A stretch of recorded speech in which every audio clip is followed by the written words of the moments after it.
a very bold and heavy message na pagtutunan natin ng pansin this morning. But before we go, let us open our hearts to the Lord in prayer. Let's bow our head and let us pray. Father in heaven, we praise and adore you. Maraming salamat po Diyos sa umaga nito for giving us the opportunity to worship and praise you, Father. Thank you also for the time, Panginoon, to have us listen, Panginoon, your word this morning. We pray, Father, that you will continue to endow upon us, Lord God, knowledge, wisdom, and understanding. Let it be rooted, your words, let it be rooted in our hearts, Father, so that our lives will change, Panginoon, in accordance to your will. Father, we pray for our brethren that are not here, wherever they are, bless them also like us, Panginoon. For those that are here, Panginoon, Holy Spirit, puspusin mo po ang bawat isa, and continue, Lord God, to be the one to be lifted up in this place. Thank you for everything. You give all the glory and honor in Jesus' name. We pray. Amen. Ito mo pala natin yung late ang buhay ng Diyos. So, alam ko po, medyo, ilang slides ba ito? 17 lang naman. Wow. Bear with me, wala po sana matutulog, no? Pagpapansin mo lang na yung katabi mo, I will build my church inspired from the text of Matthew 16, verse 18. But in order for us to view the context of this, let us open our Bible from verses 13 hanggang 20. I have here in ESV, is English Standard Version. Pero kung may Biblia po kayo, please buksan po natin yan. May ulit-ulit ko po sinasabi, even here at Leyte, sabi ko, mag-aral po kayo ng Biblia at huwag po tayo ng masasas. No? Ayan. Matthew 16, 13 to 20. Babasahin ko po, you may read with me. Sabi dyan, Peter declares that Jesus is the Messiah. When Jesus came to the region of Caesarea Philippi, he asked his disciples, "Who do people say the Son of Man is?" Tinanong ni Jesus. They replied, ano sabi nila ng mga disipulo? Some say, you are John the Baptist. Others say, you are Elijah. And still others say, you are Jeremiah, or you are one of the prophets. 15. But what about you? Tinanong ni Jesus yung mga disipulo niya. Kayo, sino sa tingin nyo ako? Who do you say I am? Ito si Simon Peter, nag-volunteer, no? Parang sa klase, in a classroom, may question yung teacher, and then, Sir, ako po. Simon Peter said and answered, "You are the Messiah, the Son of the living God." In 17, Jesus replied, "Blessed are you, son of Jonah, for this was not revealed to you by flesh and blood, but by my Father in heaven.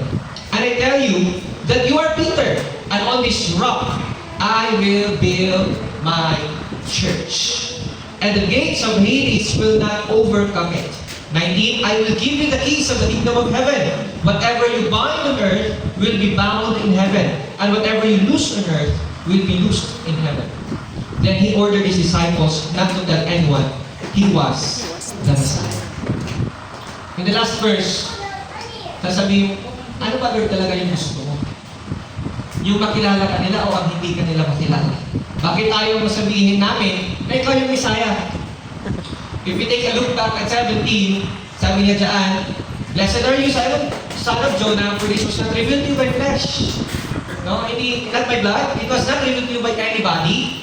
No, not in human form, by words of any mortal creature, but it was revealed to you by Jesus Christ, Father in heaven. So, ibig sabihin na kung gusto ni Jesus na makilala siya, no, not only to the words of His people, of His disciples, but i-reveal talaga ng Ama kung sino siya sa mga puso ng mga tao. Amen? Now, if you take a look back in verse 13, Jesus Christ here was asking, ano ba ang pagkakakilala ng mga tao sa akin? Tanungin mo nga yung katabi mo, dami ng mga TV dito. Tanungin mo yung katabi mo, ano ba ang pagkakakilala mo kay Kristo? Sige, I'll give you time to ask your seatmates. Sige po, tanongin po, huwag po kayong mahiya. Tayo-tayo lang naman po dito. Yung nasa likod, pwede mo rin tanongin. Ano ba pagkakakilala? Sino ba si Jesus? Sino ba si Jesus? Sino nga ba si Jesus sa'yo, kapatid? No? Or gusto nyo ako pa ang ano? Pag di kayo magtanong, lalapit ako, bibigay ko yung mic. Sabi. Alright. Sino nga ba si Jesus sa panahon ni Jesus? At sino ba si Jesus sa panahon natin ngayon?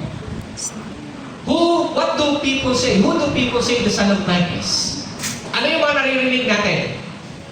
In the Filipino context, kilala ng mga Pilipino, ng mga Pinoy kung sino si Jesus. But from the very words of Pastor Odette, when she came to Cambodia, ang sinabi niya, mahirap mag-share ng Word of God doon. Bakit? It's because hindi nila kilala kung sino si Jesus. Totally. So it's very difficult for you to share someone na hindi nila kilala and then claim na ito ang Diyos. It is a very difficult task na ipapakilala mo sa ibang tao kung sino si Jesus. Yet in the first place, hindi namin alam kung sino si Jesus. And they don't even know who you are. So, saan yung credibility? Saan sila kakapit? Ano yung magiging basis nila?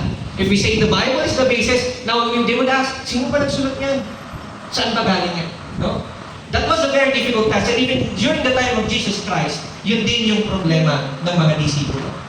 Kasi nga, yung sinabi ng mga tao doon, some say you are John the Baptist, some say you are Elijah, some say you are Jeremiah, and all the prophets. So ano yung nagiging basis nila ng pagkakakilala nila kay St. Cristo? Nakabase sa kung ano yung alam na nila. Amen? Now today, we would like to share who Jesus is really in the context of the Bible. And, well, positively, alam naman ng mga tao kung sino si Cristo. Di lang nila alam kung sino si Cristo sa buhay nila. No? Pero hindi po dyan yung magiging yung pag-uusapan natin. We will be focusing on the verse 18 words of Jesus Christ. In B, ang sabi niya, and on this rock, I will build my church. Let us dissect those words one by one and try to understand ano ba yung ibig sabihin ni Cristo nung sinabi niya, I will build my church. I only have 4 points here, mga kapatid. Bear with me, malaki lang po ito. Number 1, the church foundation is on Christ's identity. Actually, marami pong debate pagdating sa verse na yan. Kasi they were saying, especially the Catholic Church, nung sinabi ni Cristo, I will build, on this rock, I will build my church, ay kung tingnan natin yung original Greek translation or Hebrew translation ng Bible in that context, Peter was being referred to as the rock. No, the rock. Yeah. And they say Peter really is the foundation of the church. No? But if you take a look back in these verses, Jesus was clearly establishing His identity. He is the cornerstone. He is the rock. From the Greek word Petra, meaning the rock. He is, in Ephesians 2:20, sabi diyan, built on the foundation of the apostles and prophets, Christ Jesus Himself being the cornerstone. Alam naman po natin yung silbi ng cornerstone, no? Pag sinabi po kasi natin cornerstone, foundation siya. And in the context here, sinasabi ni Cristo that on His own identity, on His own foundation, He will establish, He will build His church. Christ's identity was clearly known by His disciple, Petros, which also means rock. Peter, from the word Petros, which means also rock. In-establish ni Cristo, yes, your name is the rock, but I will build my church on who you say I am. And according to Peter, ano sabi niya, you are the Messiah. You are the Christ. No? The church foundation, as Peter claims, is clearly on the identity of the Messiah. Now, to tell you, brothers and sisters, nung sinabi po ni Cristo na I will build my church on His own, very own foundation, on His very own identity, being the Messiah. It is never on anyone's basis. Hindi po nakabase sa kahit kanino, kundi nakabase po sa kung sino si Yesu Cristo. There is the triumphant authority of this promise. Ano sabi niya dyan? I will build my church. Hindi niya sinabi sa mga disipulo niya, you will build my church, or missionaries will build my church, or pastors will build my church. Very clearly, sinabi ni Cristo, there is that authority of promise, na si Yesu Cristo mismo ang magtatayo ng kanyang simbahan. No? In Romans 15:18, sabi diyan, I will not presume to speak of anything except what Christ has accomplished through me, sabi ni Pablo, resulting in the obedience of the Gentiles by word and deed. Once again, Yung missionaries po, pastors, leaders, church workers, they have a big responsibility in the formation ng simbahan. Napakalaki po. Not only them, but also bawat isa. Tingnan mo yung katabi mo. Kasama yan sa may mga responsibilidad when it comes to church foundation, church building. And then, in that very own context, hindi po natin pwede naman sabihin na nakasalalay sa atin, sa mga leaders at sa mga pastors, yung pagkakagawa ng simbahan, pagkakatatag ng simbahan. Where it is very clear here, sinabi mismo ni Pablo, I will not presume to speak of anything except what Christ has accomplished through me. Ibig sabihin, lahat ng mga nagawa, lahat ng mga kinilos, lahat ng inaccomplish ni Pablo, they were all attributed to what Christ has accomplished to all. Very clear and very vivid in the Bible.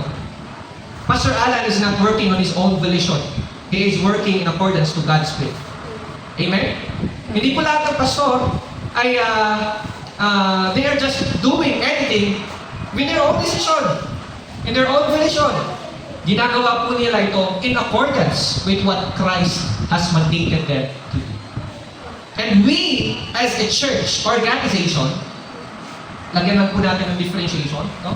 Church organization or a church group, no? Our very own mission. Sino dito yung nakaka-memorize ng mission natin except our pastors? Our mission is what? Yan, nagbigin na. Love God, love one another, proclaim, teach, and advance God's kingdom to the ends of the world. Kasama po yung advance God's kingdom. And in the vision, make disciples and plant churches. All of this, our mission and our vision are guided according by the Word of God. Lahat po ng ginagawa ng simbahan natin ay hindi po dahil sa direktiba ng ating presidente, sa direktiba ng ating bishop or our leaders or our pastors, but we move in accordance with the directive of Jesus Christ, in accordance with what He has said in the Bible. Amen? Amen. Amen po ba? Because in the first place, we can't do anything without God's will. Amen? The very reason na meron tayo ditong simbahan is God's purpose. Amen po ba? Amen. Now, moving on with our point number 2. Sabi dyan, the church relies on Christ's work. Ano sabi niya? I will build. Everybody say build. Build. Build. No? Build. Gagawa. Tatayo. Establish. I will build my church. Jesus biblically declares this work as His, not by anyone else. He intentionally says, I will build. Ako rin mismo, sabi ni Jesucristo, ako ang gagawa. On this rock, ako ang magtatayo. It's very, very clear, no? It's very, very clear that this work is never, it will never be reliant on any effort of any man. Church formation, growth, and completion was and will never, take note po, always remember, yung growth, yung pagkakagawa, yung pagkakakomplete ng simbahan, it was and it will never be reliant